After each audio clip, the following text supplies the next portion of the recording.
Bine ați venit în casa Domnului. Dumnezeu să ne binecuvânteze cu înțelepciune și înțelegere. Să putem înțelege cuvântul lui Dumnezeu așa cum e scris în Biblie și nu așa cum ni se predică sau așa cum îl predic eu. Că dacă îl înțelegem cum îl predic eu, s-ar putea să nu îl predic bine. Dar dacă înțelegem cum e scris în cuvântul lui Dumnezeu în Biblie, atunci Dumnezeu va fi cu noi și ne va lumina. Acum vom începe cu o cântare la pian, pentru că încă tot nu avem voie să cântăm, dar pianul nu scoate virus și noi scoatem virus și asta e problema. Vladimir, te rog.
Cerem prezența lui Dumnezeu în mijlocul nostru. Părintele nostru Ceresc, Dumnezeul nostru, lăudați numele Tău în veci de veci. Venim în această clipă înaintea Ta să-ți mulțumim, Doamne, pentru jertfa Ta pe cruce. Îți mulțumim, Doamne, că Tu ai murit în locul nostru. Îți mulțumim că Tu ai deschis cuvântul în fața noastră ca să Te putem cunoaște din cuvântul Tău. Te rugăm să ne binecuvântezi în continuare cu înțelepciune, să ne binecuvântezi în continuare cu sănătate, să putem da, Doamne, slavă numele Tău, să putem slăvi numele Tău în fața oamenilor, acolo unde suntem, acolo unde ne găsim fiecare și să nu facem numele Tău de rus. Binecuvântează-ne Tu, binecuvântează familiile noastre, binecuvântează biserica Ta, Doamne. Ajută, Doamne, pe toți cei care se închină Ție, Doamne, să se închine așa cum Tu dorești, Doamne. Descoperă-te înaintea lor. Fii Tu și cu noi în această oră, cu Duhul Tău ce să mă asupra noastră și să ne călăuzească în cuvântul Tău. În veci de veci facă-se voia Ta. Amin.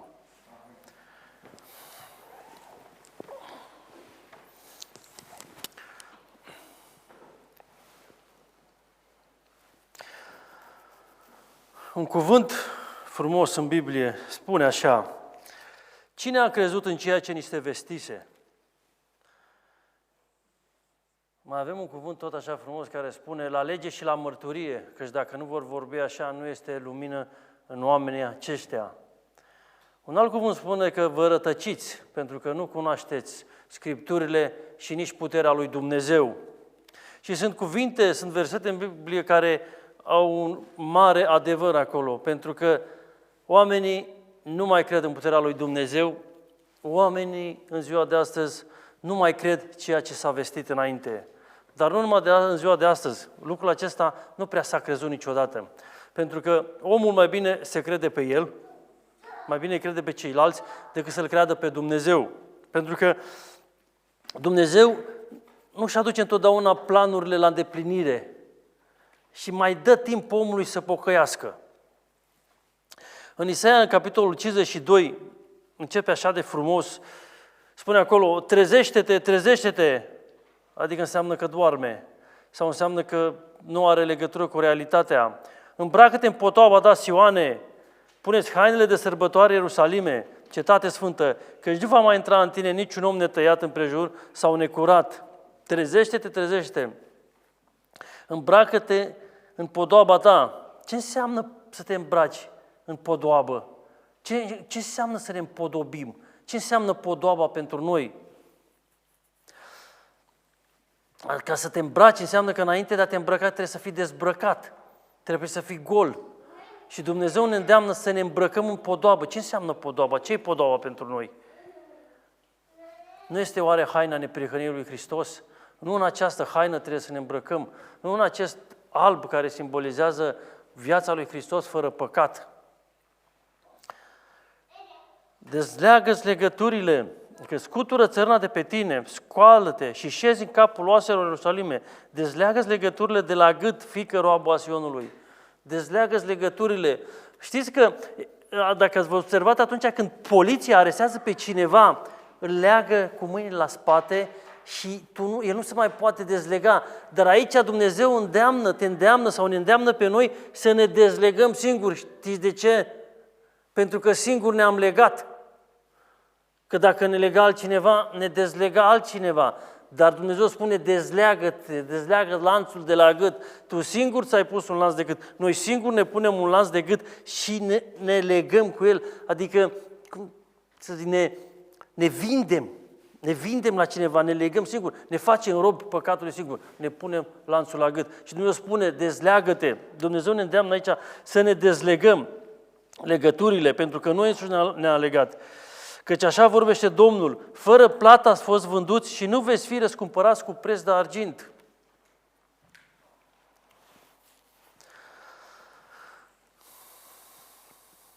Fără plată ați fost vânduți, adică am fost luați prin șiretenie și prin minciună.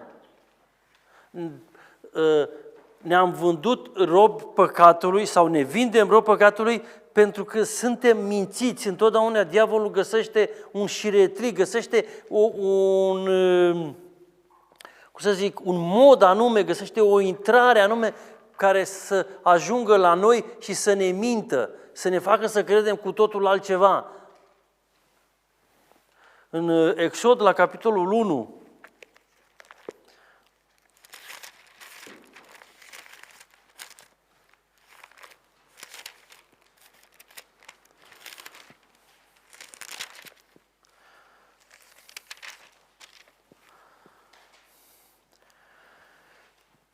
cu versetul 8, 9 și 10, să putem citi, să înțelegem. Peste Egipt s-a ridicat un nou împărat care nu cunoscuse pe Iosif. El a zis poporului său, iată că poporul copilului lui Israel este mai mare și mai puternic decât noi. Veniți să ne arătăm dibaci față de el ca să nu crească, pentru ca nu cumva, dacă se va întâmpla un război, să se unească și el cu urmașii noștri să ne bată și să iasă apoi din țară. Veniți să ne arătăm dibaci. Așa este cuvântul tradus de Cornilescu în Biblie. Adică să ne arătăm șmecheri. În ziua de astăzi am putea spune lucrul ăsta. Să ne arătăm hoți, să ne arătăm mai deștepți ca ei. Nu? Asta e. Să-i mințim într-un fel, ca să putem adică să putem să-i ținem acolo robi, pentru că lor nu le plăcea ca să le plece robii, să le plece acel serviciu neplătit din țara lor. Și cum puteau să facă acest lucru? Numai prin hoție. Diavolul știe că prin Hristos noi suntem mai puternici ca El. El știe lucrul acesta. De aceea nu vine la noi pe față și vine prin spate cu dibăcie. Dibaci, adică hoți, șmecher, Șiretenie, da. Șiretenia aceasta de șarpe și vine la noi, pentru că altfel nu ar putea să ne învingă. De aceea întotdeauna vine prin spate. Te lovește în cap prin spate. Niciodată nu vine în față. Diavolul nu se va arăta niciodată în față. Se va arăta prin spate. Și noi vom cădea, cum să zic, jertfă acestei șiretenii dacă nu suntem tare ancorați în cuvântul lui Dumnezeu. Tot așa și astăzi suntem luați prin șiretenie și minciuna celorlalți.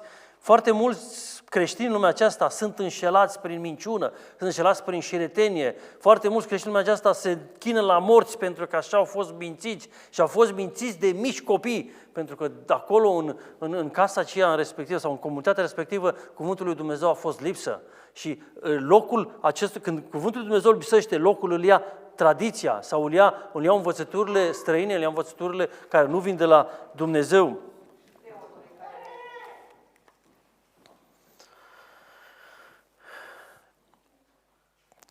Căci așa vorbește Domnul Dumnezeu, odinioară poporul meu s-a pogorât să răcuiască pentru o vreme în Egipt, apoi asirianul l-a osuprit fără temei. Și acum ce am să fac aici, zice Domnul, când poporul meu a fost luat pe nimic? Asupritorul lui strigă de bucurie, zice Domnul, și cât e ziulica de mare, este batjocorit numele meu. De aceea poporul meu va cunoaște numele meu, de aceea va ști în ziua aceea că eu vorbesc și zic, iată-mă.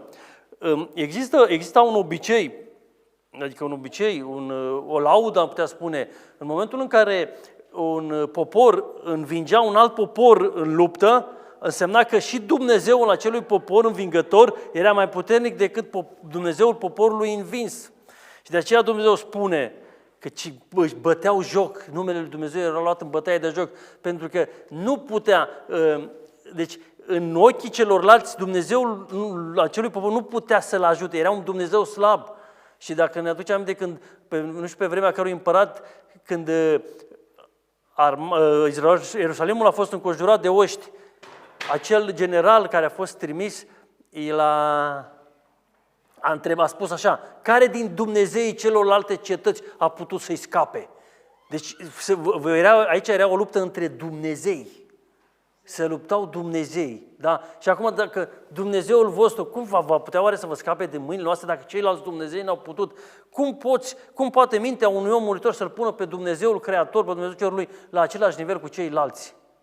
Dar oamenii vin și mint. Era o minciună sfruntată. Punându-L pe Dumnezeul Creator, Jehova, la nivelul celălalt Dumnezeu, aia nu-i decât minciună, nu-i decât dibăcie, este înșelăciune.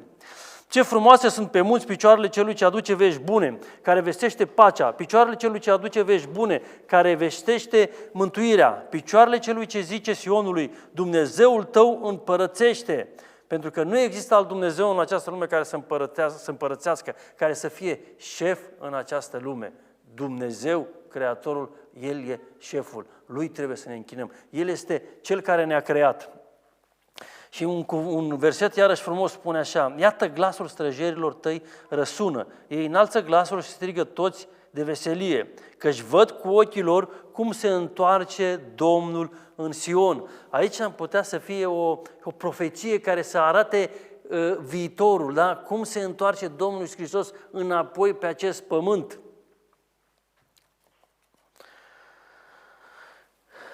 De unde știai lucrul acesta?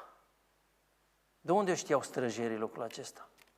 Pentru că el spune, iată glasul străjerilor tăi răsună, ei înalță glasul și strigă, toți, iată glasul răsună, ei știu că Domnul se va întoarce în Sion. Noi știm lucrul acesta. Cuvântul lui Dumnezeu spune, Fiul omului te-am pus străjer, ca să vezi ce? Să vezi când iasă cuvântul de la mine. Noi suntem străjeri în biserica la Dumnezeu 7 să vedem când iasă cuvântul lui Dumnezeu și să-l spunem mai departe. Dar dacă cuvântul lui Dumnezeu nu este în mâinile noastre, nu este în mintea noastră, cum putem să-l spunem celorlalți? Cum putem noi să știm? Și am un exemplu foarte frumos în cuvântul lui Dumnezeu despre a ști dinainte ceva și poate a ști dinainte ceva dureros, cum este scris aici,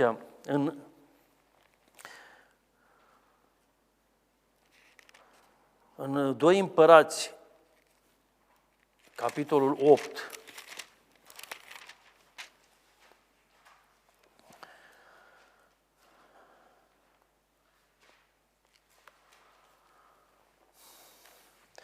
Elisei s-a dus la Damasc, începând de la versetul 7, da? O să citim până la versetul 15. Elisei s-a întors la Damasc, Ben-Hadad, împăratul Siriei, era bolnav și l-a înștiințat zicând, omul lui Dumnezeu a venit aici. Împăratul a zis lui Hazael, ia cu tine un dar și du-te înaintea omului lui Dumnezeu. Întreabă prin el pe Domnul și zi, mă voi mădui de boala aceasta? Hazael s-a dus înaintea lui Elisei, luând cu el un dar, tot ce era mai bun în Damasc, 40 de cămile încărcate. Când a ajuns, s-a înfășat înaintea lui și a zis, fiul tău Ben-Hadad, împăratul Siriei, mă trimite la tine să te întreb, mă voi tămădui de boala aceasta? Elisei a răspuns, du-te și spune-i, te voi tămădui, măcar că Domnul mi-a descoperit că va muri. Omul lui Dumnezeu și-a pironit privirea asupra lui Hazael și s-a uitat țintă la el multă vreme. Apoi a început să plângă. Biblia spune, apoi a plâns. Hazael a zis, pentru ce plânge Domnul meu? Și Elisei a răspuns, pentru că știu răul pe care îl vei face copilul lui Israel. Vei pune foc cetăților întărite ale lor, vei ucide cu sabia pe tinerii lor, vei zdrobi pe pruncii lor și vei spinteca pântecele femeilor însărcinate. Hazael a zis, dar ce este robul tău, câinele acesta, ca să facă lucruri așa de mari? Și Elisei a zis, Domnul mi-a descoperit că vei fi împărat al Siriei.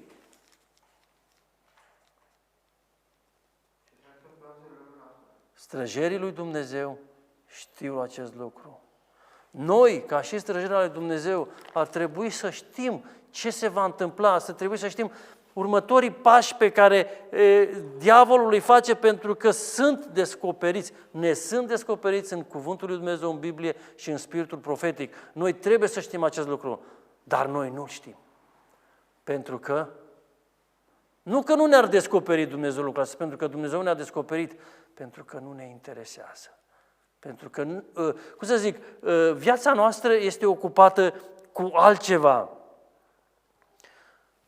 Elisei s-a uitat la el și a început să plângă.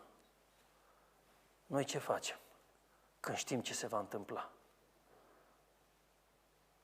Hazael a devenit cu adevărat împărat, pentru că împăratul a murit și a făcut exact ce a spus Elisei. Exact. O mers și a tăiat pântecele femeilor însărcinate. Exact același lucru l-a făcut. Pentru că în momentul în care Dumnezeul tău este altul decât Jehova, face aceste lucruri. În momentul în care Dumnezeul tău este Jehova, atunci te gândești și nu faci. Atunci mai ai încă șansa de a da înapoi de la șiretenia și minciuna diavolului. Atunci când vei înțelege cu adevărat și când vom înțelege cu adevărat cuvântul lui Dumnezeu. Elisei a plâns. Noi, din contră, parcă ne bucurăm, nu? Noi ne bucurăm de necazul celuilalt. Nu? Ar fi, să moară și capra vecinului. Nu? Cam așa se întâmplă. Eu să o duc mai bine, celălalt să meargă mai rău.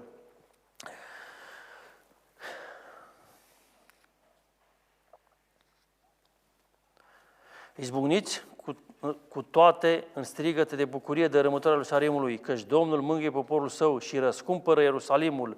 Domnul își descoperă brațul său cel sfânt. Când vorbim de brațul lui Dumnezeu, în cuvântul lui Dumnezeu, vorbim de puterea lui Dumnezeu.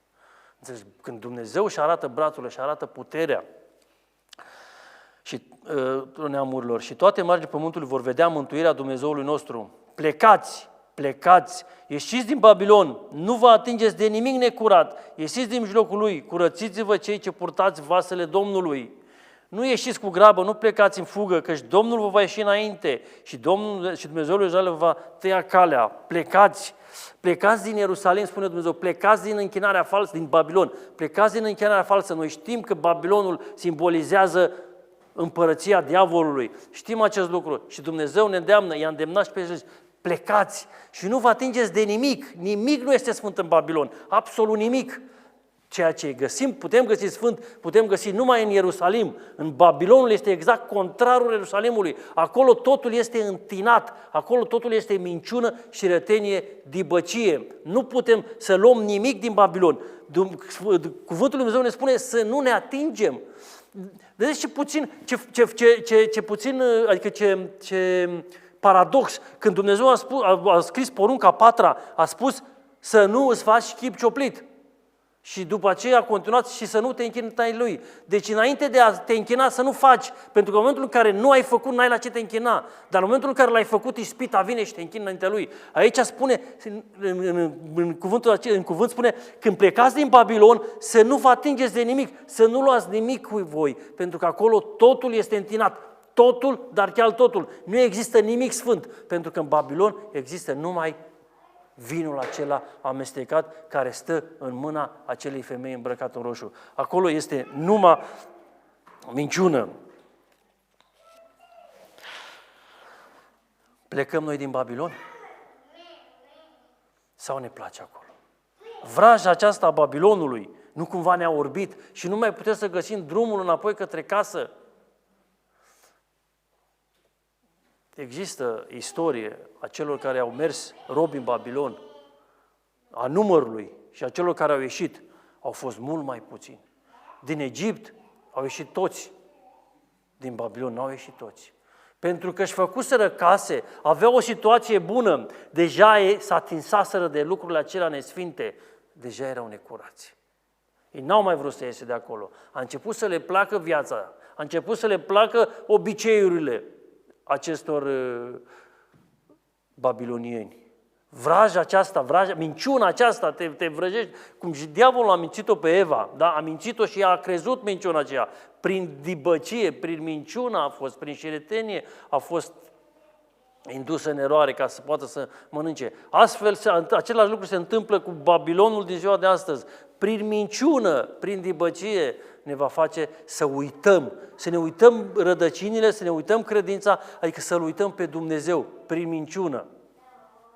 Nu mai găsim drumul către casă, pentru că suntem orbi. Această strălucire a Babilonului, da, ne-a orbit. Când diavolul a venit înaintea lui Domnul Iisus Hristos și a făcut să treacă prin față strălucirea acestor, strălucirea, spune acolo, nu? Aceste împărății cu strălucirea lor, da? Și spune, îți dau totul dacă te închini mie. Da, și puțin ciudat, și al meu dai mie, nu? Da. Și spune, îți dau totul, această strălucire, pe Domnul Hristos nu l-a orbit, să știți. Pe noi s-ar putea să ne orbească dacă ne uităm prea mult la ea. Înțelegi? Cel mai frumos ar fi să ne uităm în partea cealaltă, da? Să ne uităm în pustie. Acolo unde era Iisus Hristos, că acolo nu strălucește nimic, dar acolo este Hristos. Și atunci ochii noștri vor rămâne deschiși și vom putea să găsim drumul către casă. În Isaia, la capitolul 53, spune așa, cine a crezut în ceea ce ne vestise, cine a cunoscut brațul Domnului, cine a crezut, cine mai crede în ceea ce ne vestise? Știți ce este puțin ciudat? Toate aceste lucruri ce se întâmplă la ora actuală în lume, la ora actuală, sunt deja vestite. Sunt vestite dinainte. Cine mai crede în ele? Să mergem împreună la Matei.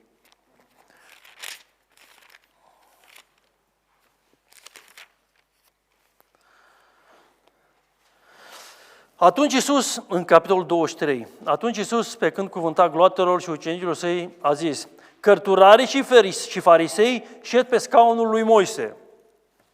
Știți ce înseamnă lucrul acesta? Cărturarii și farisei șed pe scaunul lui Moise. Deci toate lucrurile pe care vă spun să le păziți, păziți-le și faceți-le, dar după faptele lor să nu faceți. Căci ei zic, dar nu fac. Știți de ce Domnul Iisus i-a îndemnat pe oameni să asculte de farisei și de cărturari? Pentru că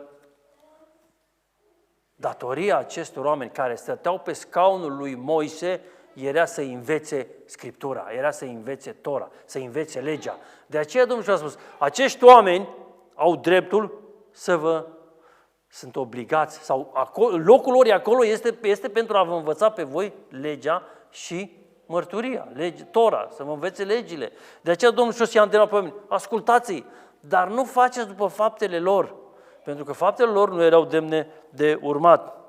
Îi leagă sarcini grele și cu a nevoie de purtat și le pun pe umerii oamenilor, dar ei nici cu degetul nu vor să le miște. Toate faptele lor le fac pentru ca să fie văzuți de oameni. Astfel își fac filacterii late, își fac poalele veșmintelor cu ciucuri lungi, umblă după rocurile întâi la ospețe și după scaunele din tâi la sinagogi. Le place să le facă oamenii plecăciuni prin piețe și le zică, rabii, voi să nu numiți rabi, voi să nu vă numiți rabi, adică să nu vă numiți învățători, pentru că unul singur este învățătorul vostru și acela este Hristos. Așa a spus Hristos. Singurul învățător care ne poate învăța pe noi și care este exemplul nostru de urmat este Hristos. Niciun pastor nu este exemplul nostru. Să nu iei niciodată un pastor ca exemplu. Pentru că la un moment dat ai să te împiedici și ai să cazi rău de tot. Singurul exemplu este Iisus Hristos. Și Tată să nu o numiți pe nimeni pe pământ, pentru că unul singur este Tatăl vostru, acela care este în ceruri. Tatăl, vă știți cine este Tatăl în lumea aceasta? Papa este Tatăl în lumea aceasta, Dumnezeu este Tatăl din ceruri. Papa și-a luat acest prerogativ. De aceea Dumnezeu le-a spus oamenilor înainte să nu numiți papă pe nimeni, că nu vă este nimeni papă, nu vă este nimeni tată. Papa în latină înseamnă tata, înțelegi? Nu vă este nimeni tată. Tatăl nostru este Dumnezeu care este în ceruri. Deci nu trebuie să numim pe nimeni tată. Să nu vă numiți dascăl, că și unul singur este dascălul vostru, Hristosul. Cum am spus, de la El putem învăța. De la mine nu o să învățați multe, să știți.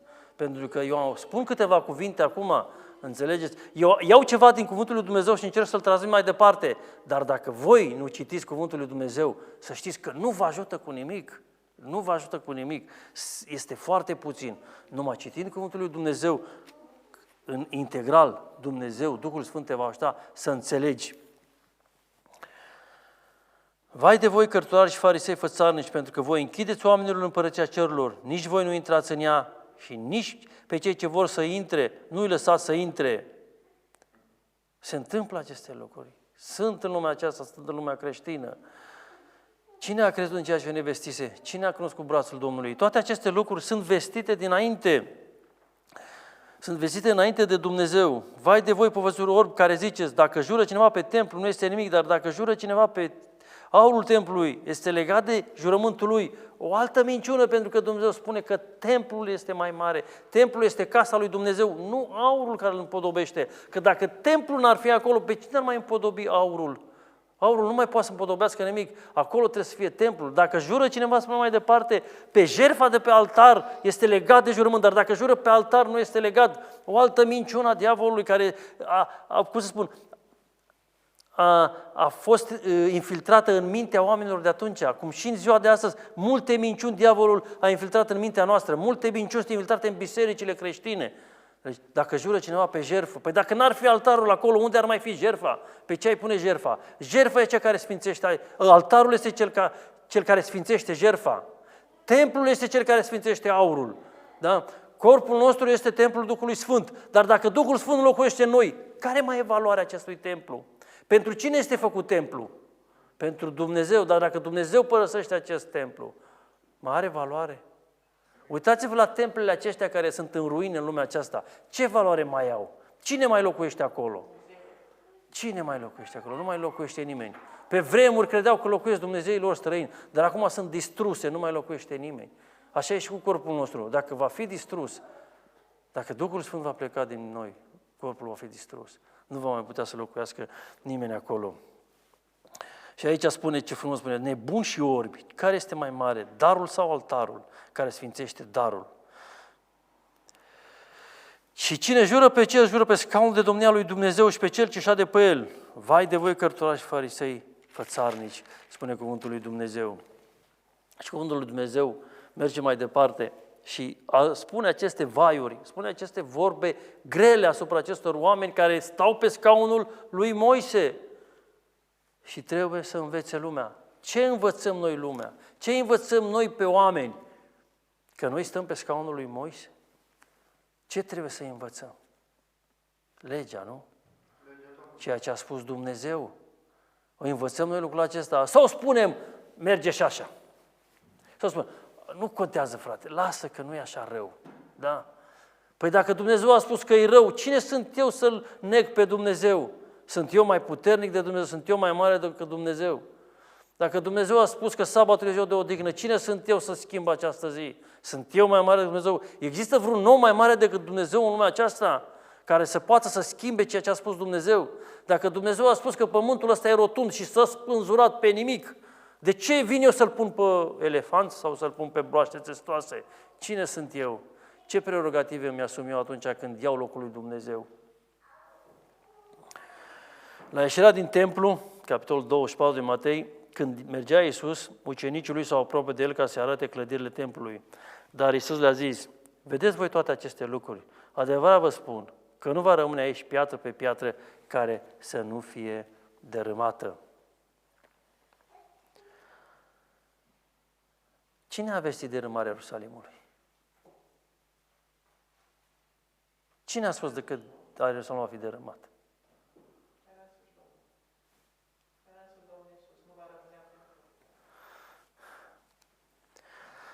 Cine a crezut în ceea ce ni se vestise? Cine a cunoscut brațul Domnului? Nu Domnul Iisus. Sau poate tot Domnul Iisus, prin direct.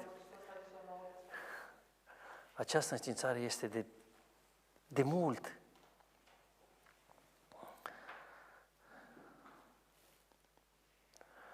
El a șezut jos pe muntele Măzinilor și ucenicii au venit la el la o parte și au zis, spune-ne când se vor întâmpla aceste lucruri și care va fi semnul venirii tale și al sfârșitului veacului acestuia. Drept răspuns, Iisus le-a zis, băgați de seamă să nu vă înșele cineva, fiindcă vor veni mulți în numele meu și vor zice eu sunt Hristosul și vor înșela pe mulți. Vor veni cu dibăcie, nu? Cum am citit la început, vor veni cu înșelăciune. Veți auzi de războaie și vești de războaie, vedeți să nu vă înspăimântați că toate aceste lucruri trebuie să se întâmple, dar sfârșitul tot nu va fi atunci. Trăim aceste lucruri. De când trăim noi aceste vești de războaie și războaie? De când le trăim? Dar de mult le trăim. Când va veni sfârșitul? Trăim aceste lucruri. Le avem în fața ochilor noștri. Ciumile acestea, că a venit acum corona, da, o ciumă e și asta, da? Nu știu cât de adevărat o fi, dar zvonurile acestea sunt în lumea aceasta. Deci aveți grijă că nu va veni sfârșitul. Nu este sfârșitul acum, dar este începutul. Un neam se va scula împotriva altui neam și o împărăție împotriva altei împărății și pe alocurile vor fi cu tărâme de pământ, foamete și ciumi. Dar toate aceste lucruri nu vor fi decât începutul durerilor. Atunci vă vor da să fiți chinuiți și vă vor omorî și veți fi urâți de toate neamurile pentru numele meu. Asta nu s-a întâmplat, dar se va întâmpla. Atunci vă vor da să fiți chinuiți și vă vor omorî și veți fi. Pentru că vedem că un neam s-a sculat împotriva altui neam. Rusii merg la ucranezi, libienii se bat în partea altă, izraeliții intră peste palestinieni, palestinieni peste izraeliți, Iranul se bate în partea altă iar cu cineva. Deci peste tot vedem numai războaie, suntem înconjurați de războaie, nu există o zi de pace. Deci aceste neamuri se ridică, americanii pe altă parte merg în cealaltă parte, tot vedem că ei se luptă și se bat mereu. Aceste lucruri care sunt în cuvântul lui Dumnezeu se întâmplă la ora actuală. Dar ceea ce nu s-a întâmplat este că nu am fost dați să fim încă chinuiți. Încă nu, dar va veni. Când martorul lui Jehova au fost interziși în Rusia, poate mulți s-au bucurat.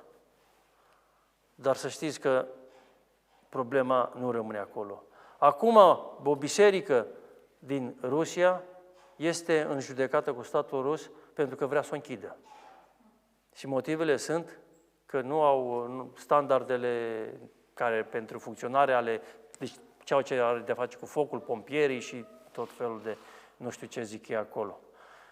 Deci să știți că ușor, ușor, această plasă de păianjen sau această plasă a diavolului va veni și asupra noastră. Și atunci vom fi dați să fim chinuiți și ne vor omorî. Din cauza cui? Din cauza numelui lui Hristos. Pentru că diavolului nu-i place să asculte, să audă numele lui Hristos. Diavolului nu-i place ca să dăm slavă lui Dumnezeu. Nu-i place.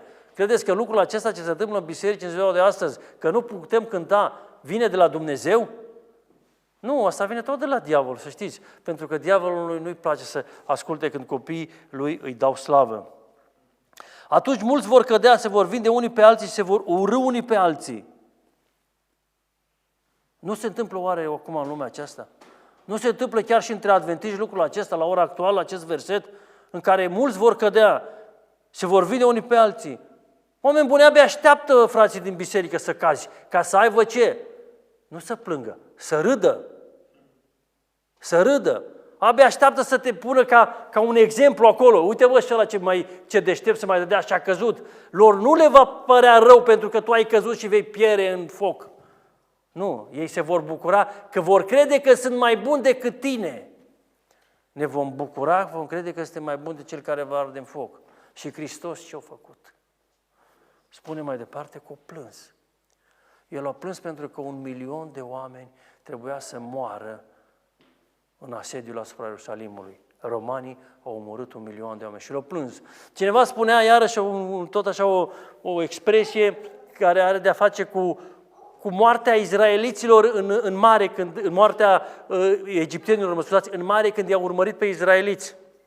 Și ar spune cam așa, că atunci când marea și-a revenit la cursul ei și i-a necat pe izraeliți, îngerii și cei din ceruri parcă au început să se bucure, știți, așa, un avânt de bucurie. Și Dumnezeu a început să plângă și spunea, creația mea a murit.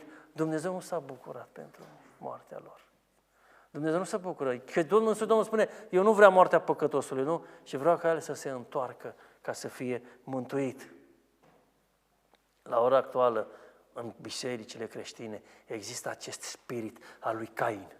Sunt eu păzitorul fratelui meu, nu mă interesează de el, lasă-l să cadă, eu să fiu mai bine. Există acest spirit și în Biserica Adventistă, lasă-i să cadă, abia aștept să cadă, abia aștept să văd ca să am ceva de spus în următoarea predică. Da? Nu auzim așa de la mai anumiți pastori care mai zic câte ceva despre greșelile celorlalți. Abia aștept să le aflu. Da? Asta se întâmplă, ăsta e spiritul care ne conduce. Și al cui este spiritul ăsta? A cui este această dibăcie? A cui este? Nu ne mai interesează ce face fratele nostru. Noi nu suntem păzitorii fratelui nostru. Nu, ba da, Dumnezeu ne-a pus păzitorul fratelui nostru. Pentru că dacă nu ne punea păzitorul, nu-l întreba pe Cain, unde este fratele tău? Nu, și pe fiecare dintre noi, la sfârșit, Dumnezeu ne va întreba, unde este fratele tău, unde este familia ta, unde sunt copiii tăi? Ce vei răspunde? Hai că pentru fratele tău nu te interesează, nu sunt eu păzitorul lui. Nu mă interesează vecinii mei, dar când te va întreba unde sunt copiii tăi, ce vei răspunde Dumnezeu? Și atunci vei avea curajul să spui lui Dumnezeu, nu sunt eu păzitorul copiilor mei? Vei putea să-i spui asta lui Dumnezeu, că nu sunt eu păzitorul copiilor mei? Dumnezeu ne-a pus păzitori. Ce vom face? Nu? Vrem ca noi să fim salvați, da? Și ei să fie arși. Asta este bucuria mântuirii oare? Sau bucuria mântuirii este ca toți să fim salvați? Pentru că Hristos a murit, pentru ce a murit Hristos? Ca toți să fie salvați și niciunul să nu piară. Noi vrem ca toți să piară și numai noi să fim salvați, da? Numai noi să fim, dacă ar fi câteva persoane, nu? Cam asta este spiritul care umblă în biserica creștină în ziua de astăzi. Ăsta este spiritul. Căutați-l dacă nu mă credeți. Vedeți, uitați-vă în dreapta și în stânga. Uitați-vă la dușmăniile ce sunt în biserică. Uitați-vă la partidele politice ce sunt în biserică. Și chiar în Biserica Adventistă de ziua 7-a. Uitați-vă că atunci când sunt doi prezbiteri, biserica este împărțită în două. Unul cu un prezbiter, unul cu celălalt. Bisericuțele din biserică se întâmplă la ora aceasta. Și nu de acum, de mult. Și noi ce facem? Suntem bine mântuiți? Suntem frumoși? Nu suntem păzitorul nimănui? Nu ne interesează nimic. Se vor scula mulți proroci mincinoși și vor înșela pe mulți. Și din pricina mulțirii fără de legii, dragostea celor mai mulți se va răci. Dar cine va răbda până la sfârșit va fi mântuit. Evanghelia aceasta a împărăției va fi provăduită în toată lumea. În 1 Regi, la capitolul 9, versetul 7 la 9.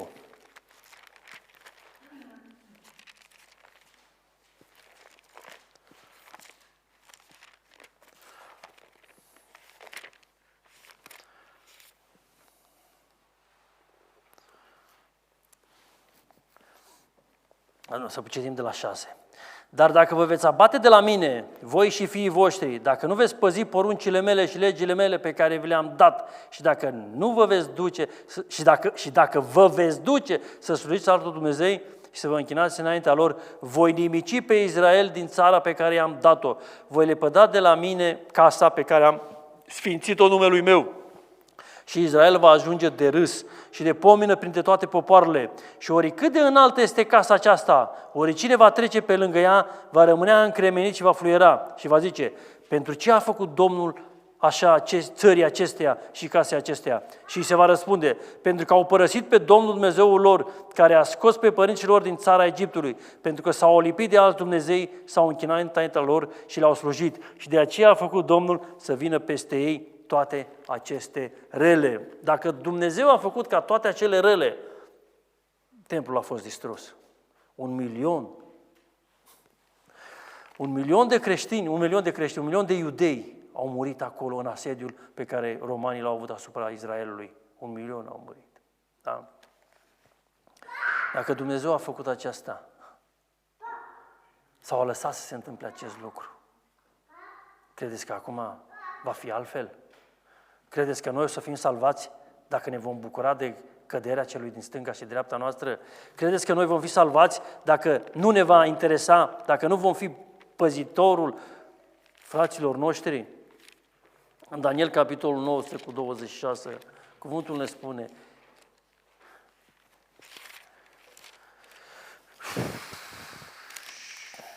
cuvinte grele. După aceste 62 de săptămâni, unsul va fi stârpit și nu va avea nimic. Poporul unui domn care va veni va nimici cetatea și sfântul locaș și sfârșitul lui va fi ca printr-un potop. Este hotărât că războiul va ținea până la sfârșit și împreună cu el și pustiirile. De ce spune Daniel aici? Că după moartea lui Hristos, sfântul locaș va fi distrus. Au știut evreii că le va fi distrus sfântul locaș? Au știut. Noi știm ce se va întâmpla. Ne-a scris Dumnezeu în cuvântul Lui ce se va întâmpla cu noi. Ne-a scris sau nu ne-a scris?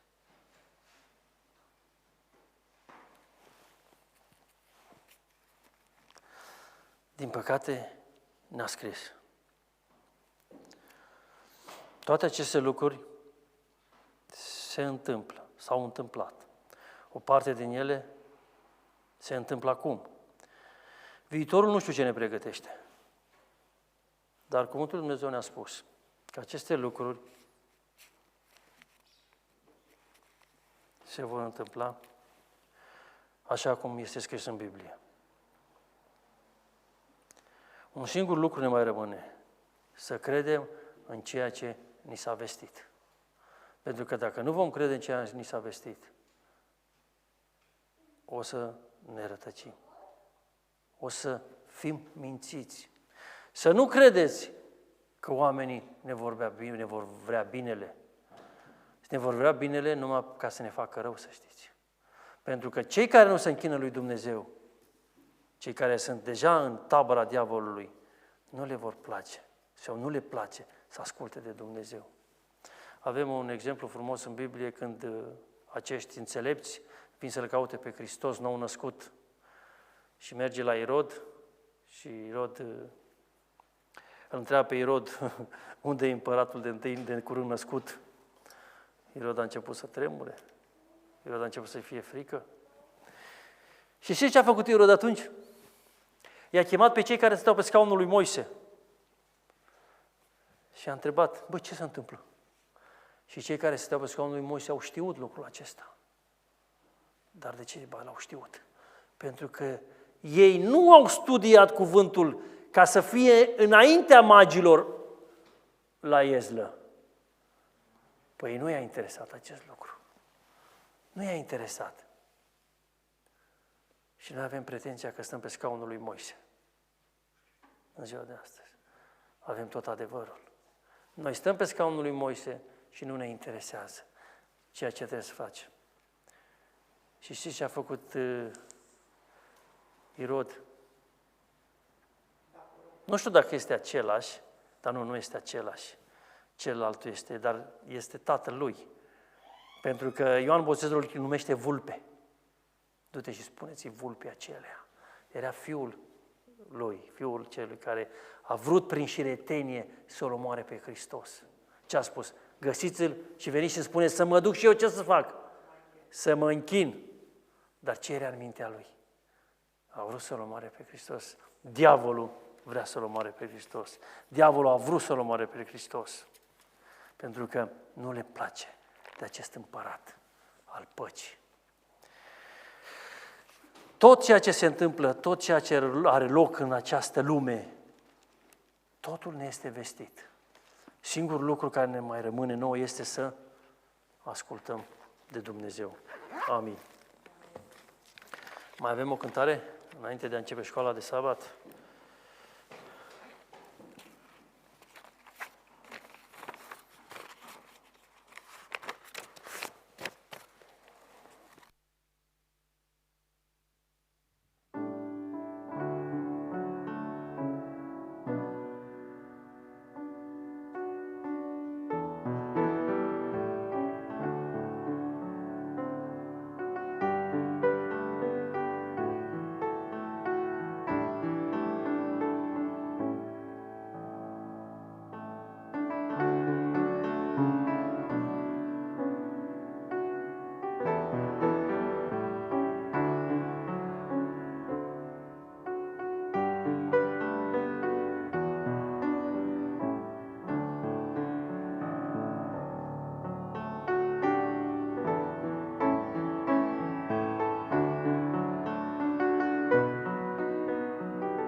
Acum să trecem la școala de sabat.